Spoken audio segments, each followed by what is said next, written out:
Nagdulot naman ng pagbaha sa ilang lugar sa Southern Luzon ang extension ng low pressure area at hanging habagat. At narito ang unang balita.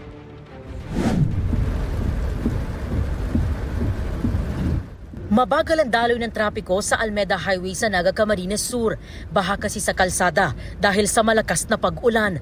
Tuloy-tuloy raw ang pag-ulan doon ng 2 oras, kaya mabilis na binaha ang lungsod. Ganyan din ang eksena sa Lipa, Batangas.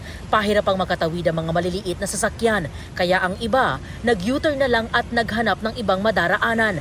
Ang ibang motorsiklo naman pumarada muna sa gilid ng kalsada at nagpatila.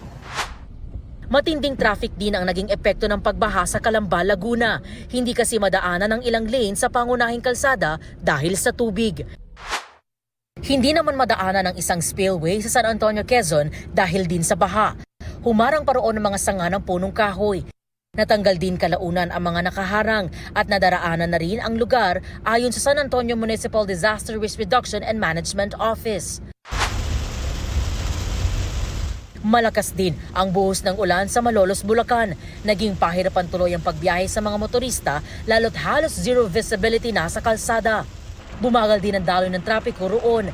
Ayon sa Pag-asa, pinaghalong epekto ng trough ng low pressure area at hanging habagat ang nagpaulan sa Southern Luzon. Localized thunderstorm naman ang nagpaulan sa Bulacan.